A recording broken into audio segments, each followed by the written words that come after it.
ஜெபத்தை நம்ம ஆரம்பிக்கலாம். நம்ம ஜெபிக்கலாம். அன்புள்ள தகப்பனே, ஆண்டவரே, நேற்று நன்றி சப்பா. நீர் ஆண்டவரே எங்களுக்கு நல்ல நித்திரை கட்டளிட்டு அநேகர் ஆண்டவரே இந்த நாளை காணாத போது ஆண்டவரே நீங்கள் இந்த நாளை கூட்டி கொடுத்ததுக்காக நன்றி. நேற்று என்னோட என்னுடைய வார்த்தைகளை தியானிக்கும் போது கூட பேசுங்க.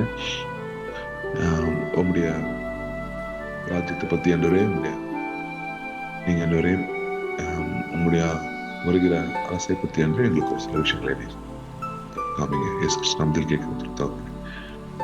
ஸோ இந்த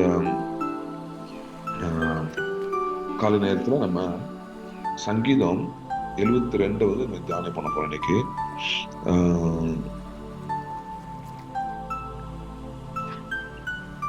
சங்கீதம் 72 இது பாத்தீங்கன்னா, இது வந்து ஒரு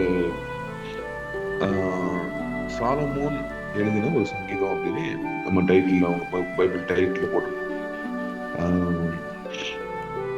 இந்த சங்கீதம் வந்து ஒரு ராஜாவை பத்தியும் ராஜாதி ராஜாவை இயேசு கிறிஸ்து மெசேயை பத்தியும் எழுதப்பட்டிருக்கு. சங்கீதத்தை வந்து நார்மலா வந்து 5 புக்கா பிரிப்பாங்க. சரித்திரத்துல வந்து அது வந்து நம்ம அந்த பைபிள் வந்து ஹிப்ரு மொழியில வந்து கிடைக்கும் போது இது வந்து எப்பவும் சங்கீதம் வந்து 5ஆ பிரிச்சிருந்தாங்க. 1 41, 42 72 ஒரு புக்கு, இந்த மாதிரி ஒரு 73 89, 90 106, 107 150 5 புக்கா பிரிச்சிருந்தாங்க. ஸோ இந்த 72 வந்து பாத்தீங்கன்னா 2வது புக்ல கடைசியா வந்து முடியுது.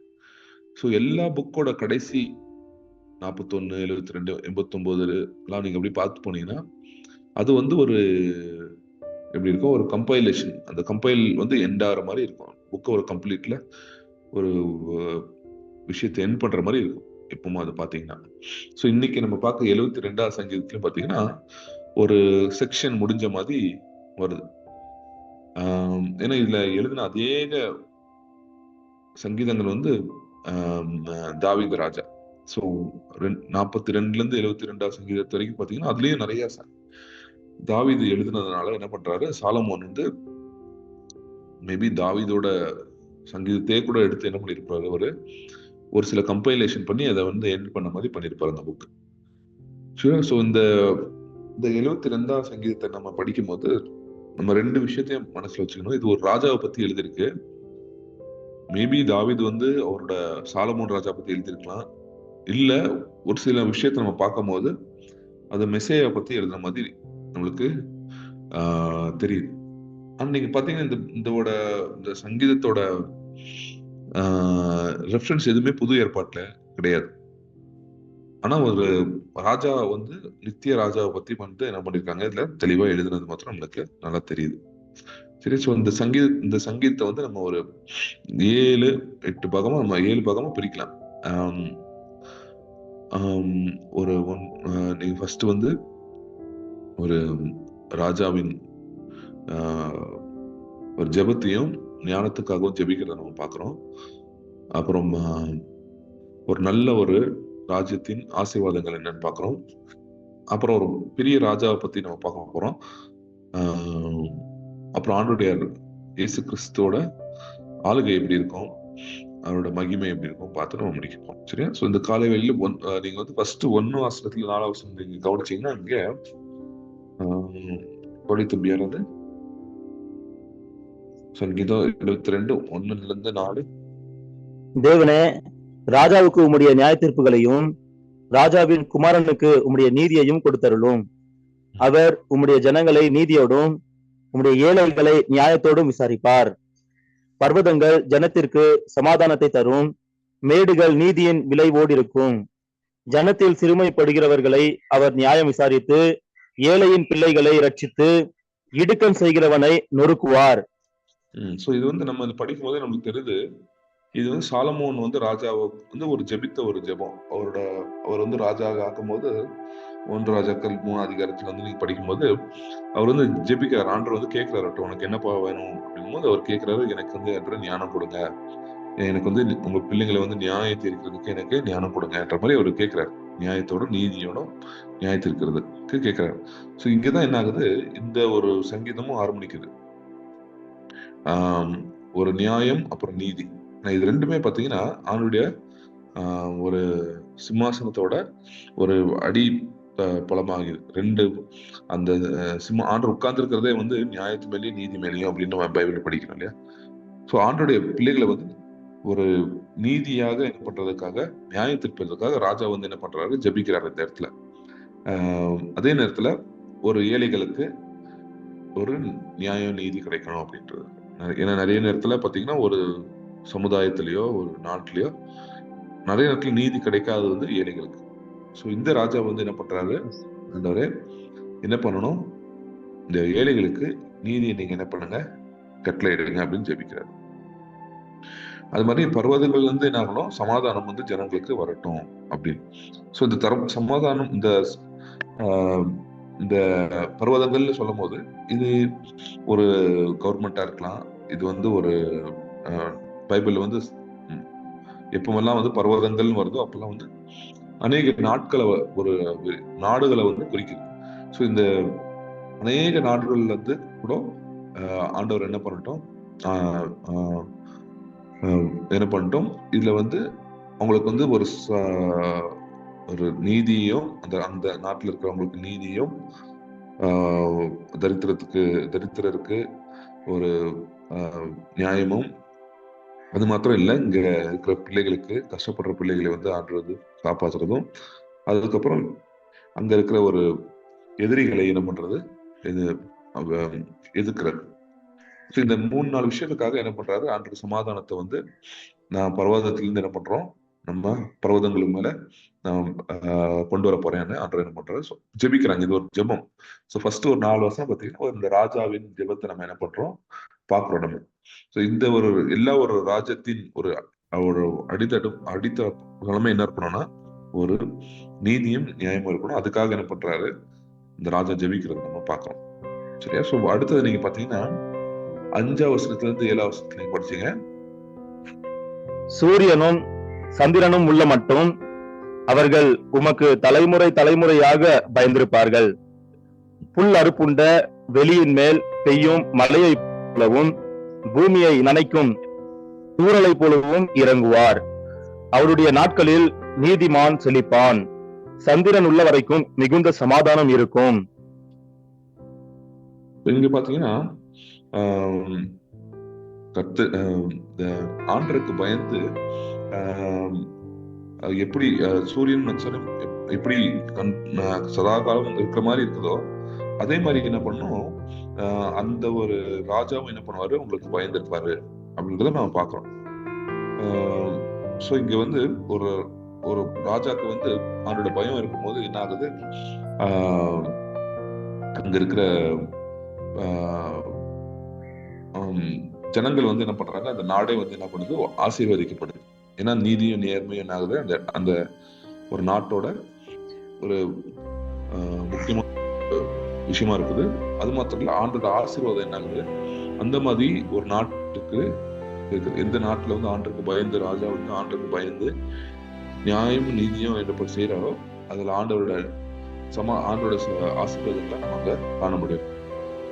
மேல ஒரு மழை போல பெய்து எப்படி வந்து மழை வந்து நம்ம அந்த புல்லுகளை வரைக்கிறோம், அதே மாதிரி ஆண்டோடைய ஆசீர்வாதம் என்னாகும், மழை போல பெய்து புல்லுகள் மேல பெய்ய போல ஆண்டோட ஆசீர்வாதம் இறங்கும் அப்படின்றத நம்ம பார்க்கிறோம். ஒரு முக்கியமான ஒரு லீடர்ஷிப், நம்ம லீடர்ஷிப் வந்து எவ்வளவு முக்கியமானதுன்னு நம்ம என்ன பண்றோம் பார்க்கிறோம். நம்ம ஒரு சபைகளிலையும் நம்மளோட செய்யற வேலை செய்யறதுலையும் நம்ம வந்து ஒரு நியாயமும் நீதியமும் நம்ம நடந்துக்கிட்டோம்னா ஆண்டோடைய வாசகம் பண்றதுக்கு நம்ம இங்க பார்க்க வேண்டிய வாசகத்தை பார்க்கலாம். அதுக்கப்புறம் இங்க சதா காலையிலும் அவரோட நீதி வந்து என்னாகும், நிலை நிற்கும் அப்படின்னு நான் பார்க்கணும். எப்படி வந்து நம்ம வந்து அந்த சூரியனும் நட்சத்திரத்தையும் சந்திரனையும் பார்க்கிறோமோ அதே மாதிரி ஆண்டு வந்து என்ன பண்றோம்னா அந்த மாதிரி ஒரு பெரிய ஒரு ஆசீர்வாதத்தை என்ன பண்ணுவாரா, கட்டளையிடுவாராம். சமாதானமும் நீதியும் என்ன பண்ணும், அதிகமா என்ன பண்ணும் அந்த நாட்டுல இருக்கும் அப்படின்னு சொல்றாரு. ஸோ இந்த சாலமோன் ராஜா இருக்கிற காலத்துல நீங்க பாத்தீங்கன்னா அவருக்கு வந்து எல்லா ஒரு எதிரிகிட்ட இருந்து ஒரு சமாதானம் இருந்ததுன்னு நம்ம பைபிளை பாக்குறோம் இல்லையா? அதே மாதிரி இயேசு கிறிஸ்து வரும்போது ஆஹ் நீதியும் சமாதானத்தின் ராஜா மெல்கதேக்கு பாக்குறோம் இல்லையா? சோ அவர் எப்படி நீதியின் சமாதானமும் ராஜாவா இருக்கிறோம், அதே மாதிரி இயேசு கிறிஸ்து வந்து வரும்போது எல்லா இடத்துலயும் இருக்கும் ஒரு சமாதானமும் ஒரு ஆசீர்வாதமும் நீதி என்ன பண்ணும் அதிகமா இருக்கிறத நம்ம காணப்போறோம். அடுத்ததாக வந்து 8-11 படிக்கணும். ஒரு சமுத்திரம் தொடங்கி மறு சமுத்திரம் வரைக்கும், நதி தொடங்கி பூமியின் எல்லைகள் வரைக்கும் அவர் அரசாளுவார். வனாந்தரத்தார் அவருக்கு முன்பாக குனிந்து வணங்குவார்கள். அவருடைய சத்துருக்கள் மண்ணை நக்குவார்கள். தர்ஷீஷின் ராஜாக்களும் தீவுகளின் ராஜாக்களும் காணிக்கைகளை கொண்டு வருவார்கள். சேபாவிலும் உள்ள ராஜாக்கள் வெகுமானங்கள் கொண்டு வருவார்கள். சகல ராஜாக்களும் அவரை பணிந்து கொள்வார்கள். சகல ஜாதிகளும் அவரை சேவிப்பார்கள். இந்த இடத்துல நீங்க பாத்தீங்கன்னா இந்த வந்து ஒரு ராஜாவுடைய ஒரு அதிகாரத்தை நம்ம பாக்குறோம். சதா காலிகளிலும் என்ன பண்றோம், ஒரு ஒரு அப்ப என்னன்னா எல்லா கடல்களுக்கும் அவர் தான் வந்து என்ன பண்ணுவார், அவர் ஆட்சி செய்வார். இந்த முழு ஒரு நம்ம இந்த உலகத்திலேயே அவரோட ஆட்சி வந்து என்னாகும் பரவும் அப்படின்ற மாதிரி பாக்குறோம். இந்த இடத்துல பாக்குறோம்னா அவர் ஆட்சி செய்ய முடியும்னா இது இயேசு கிறிஸ்து மாத்திரம் தான் அந்த மாதிரி ஆட்சி செய்ய முடியும். ஏன்னா சாலமோன் ராஜா வந்து அவரோட ஆட்சி வந்து இருந்ததாலும் இவ்வளவு பெரிய ஆட்சியா அவரு இவ்வளவு ரூல் பண்ணல அவர் இல்லையா? ஸோ இங்க இயேசு கிறிஸ்துவோட ஆட்சியை பத்தி என்ன பண்றோம் பாக்குறோம். தாவீதோட ஆட்சியிலையும் சாலமோன் ஆட்சியிலையும் பாத்தீங்கன்னா ஒரு பெரிய ஒரு அவங்க வந்து நிறைய ஒரு நாடுகளை வந்து ஆட்சி செய்தார்கள். ஆனா இயேசு கிறிஸ்து வந்து இந்த உலகத்தை என்ன பண்ண போறாரு, ஆளுகை செய்ய போறாரு. அதுதான் நம்ம இந்த இடத்துல நம்ம பாக்குறோம். அடுத்ததான் நீங்க பாத்தீங்கன்னா அவருடைய எதிரிகள் வந்து என்ன பண்ணுவாங்க, இந்த வந்து மண்ணை நக்குவார்கள். அப்படின்னா யாரெல்லாம் வந்து இந்த இந்த மசையா வந்து எதிர்க்கிறாங்களோ கண்டிப்பா என்ன ஆகும்னா அவங்க தோத்து போடுவாங்க. ஏன்னா அவரோட ஆட்சி வந்து இந்த உலகத்தையே ஆள்ற ஆட்சி இல்லையா? அதனால எதிரிகள் வந்து என்ன ஆவாங்க, தோத்து போறதை நம்ம வந்து என்ன பண்றோம் அந்த இடத்துல பாக்குறோம். அப்போ கண்டிப்பா எதிரிகள் யாராவது வந்தா அது அவங்க மண்ணை நக்கிறது மாத்திரம் கண்டிப்பா அந்த நம்ம அங்க காண போறது கண்டிப்பா நிச்சயமா இருக்கும்.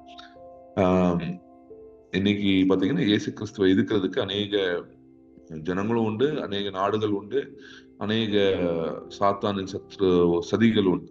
பட் எல்லாரும் ஒரு நாள் என்ன பண்ணுவாங்க, மண்ணை நக்குவார்கள் மாத்திரம் அது நிச்சயமா நம்ம இந்த இடத்துல பார்க்க முடியுது. இந்த அந்த காலத்துல வந்து மண்ணை நக்குறதுன்னு பாத்தீங்கன்னா ஒரு ராஜா கிட்ட வந்து யாராவது வராங்கன்னா அந்த மாதிரி கீழே குனிஞ்சி இந்த மண்ணு வரைக்கும் என்ன பண்ணுவாங்க, டச் பண்ணுவாங்க. ஸோ அது மாதிரி எல்லாருமே சாஷ்டாங்கமா ஒரு நாள் வந்து என்ன பண்ணுவாங்க, இயேசு கிறிஸ்துக்கு முன்னாடி என்ன பண்ணுவாங்க, ராஜாக்கள் வந்து உழுவாங்க அப்படின்னு போட்டிருக்கு. ஸோ இந்த எல்லா நாடுகளும் இயேசு கிறிஸ்துவனை வந்து ஒரு நாள் வணங்குவாங்க. எல்லா நாவும் இயேசு கிறிஸ்து தான் ராஜான்னு ஒத்துக்கு ஒரு நாள். சரியா? ஸோ அதான் நம்ம பாக்குறாங்க. அது மாத்திரம் இல்லை, இந்த ஒரு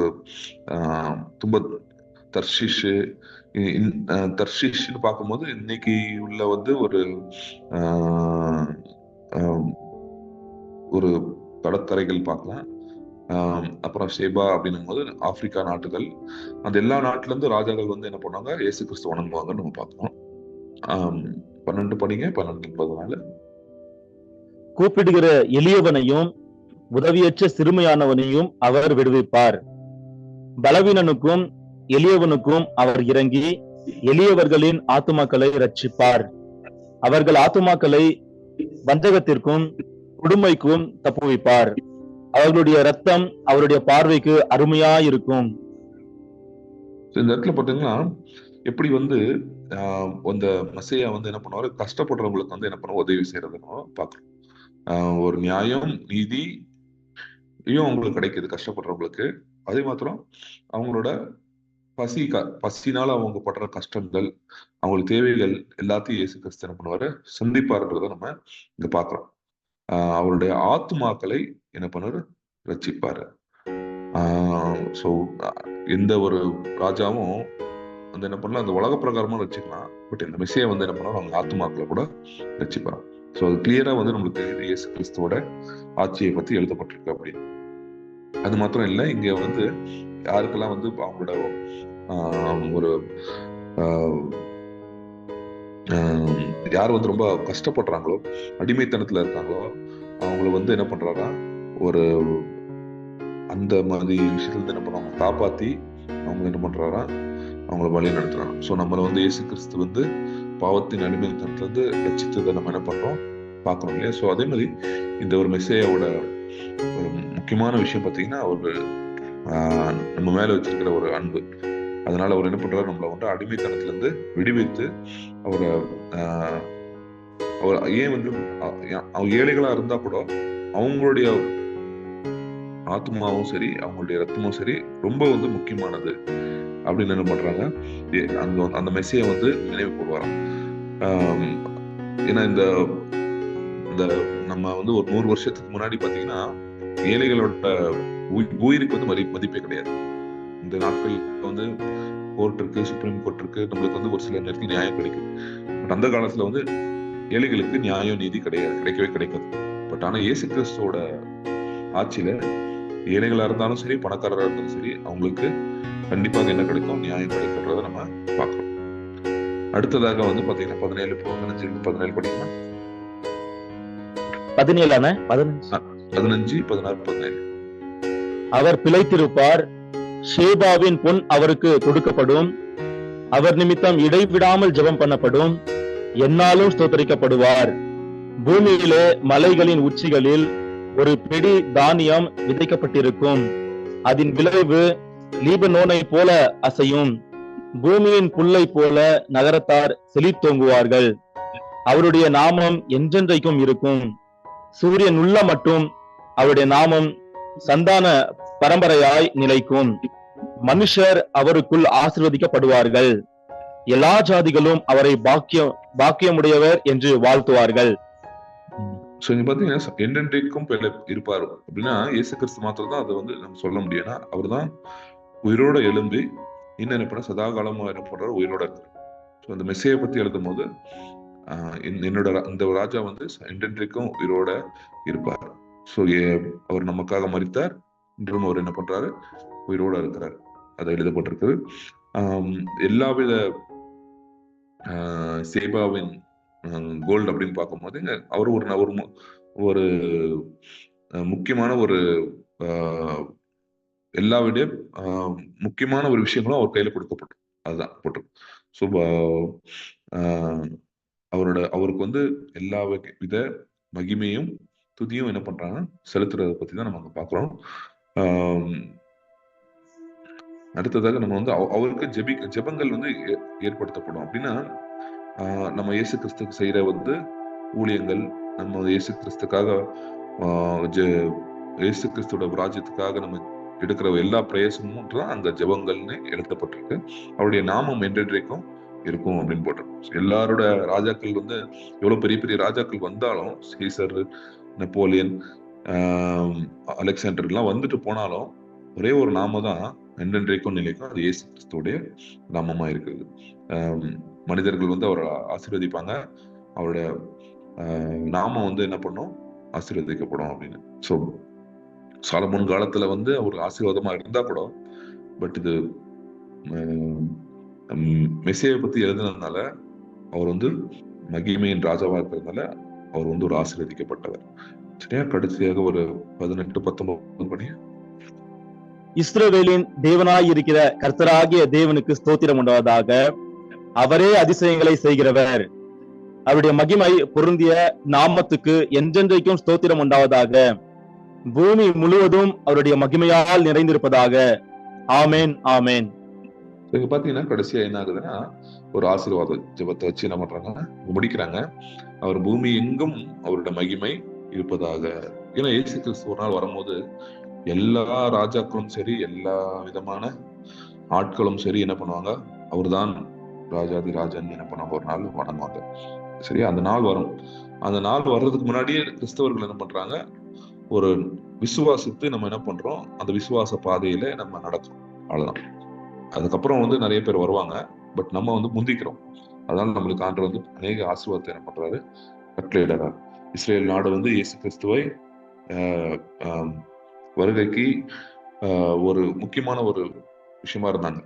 அதனால அவங்க ஒரு ஆசீர்வதிக்கப்பட்ட ஜனங்கள். அதே மாதிரி கிறிஸ்தவரோட நம்மளும் என்ன பண்றோம், இயேசு கிறிஸ்து வரைக்காக நம்ம வெயிட் பண்ணும்போது ஆண்டவர் வந்து நம்மளை வந்து என்ன பண்றோம், மகிமைக்குள்ள வழி நடத்துவார். சரியா? சோ இந்த நேரத்துல அந்த சங்கீதத்தை வந்து நம்ம திரும்பி படிக்கலாம். அநேக விஷயங்கள் ஆண்டு நம்மளுக்கு நான் இப்போ ஜெபிக்கலாம். எங்க அன்பு தகப்பனே ஆண்டவரே, இந்த காலை நேரத்திலையும் உம்முடைய ஆண்டவரே ராஜ்யத்தை பத்தியும் உண்மை பத்தியும் ஆண்டவரே மகிமை பத்தியும் ஒரு சில நேரத்துல ஆண்டவரே எங்களுக்கு கொடுத்த இந்த நேரத்துக்கு நன்றி ஆண்டவரே. நீராண்டரே உம்முடைய ராஜ்யம் வருவதாக நம்ம ஜெபிக்க சொன்னீர் ஆண்டவரே. உம்முடைய சித்தமானே பரலோகத்தில் எப்படி நடக்குதோ அதே மாதிரி பூவுலகத்தில் நடக்கணும்னா நீ சொன்னீர் அன்றே. அதே மாதிரி நம்முடைய வருகைக்கு நாங்கள் அன்றே ஆயத்தமாக பிள்ளைகளாக அன்றே எங்க இருக்கிறோமோ அங்கே வாழத்தக்கதாக அன்றே சித்தத்தின் செய்ய பிள்ளைகளாக வாழத்தக்கதாக கிருபை செய்யுங்க. இந்த பாவத்தின் வழிகளையும் போகாதபடி என்றவரே எங்களை பாதுகாத்து நீர் வழி நடத்தும். பிள்ளைகளை ஆசீர்வாதம் இயேசு கிறிஸ்து நாமத்தில் கேட்கிறேன் சொல்ல தாவனே. ஆமென்.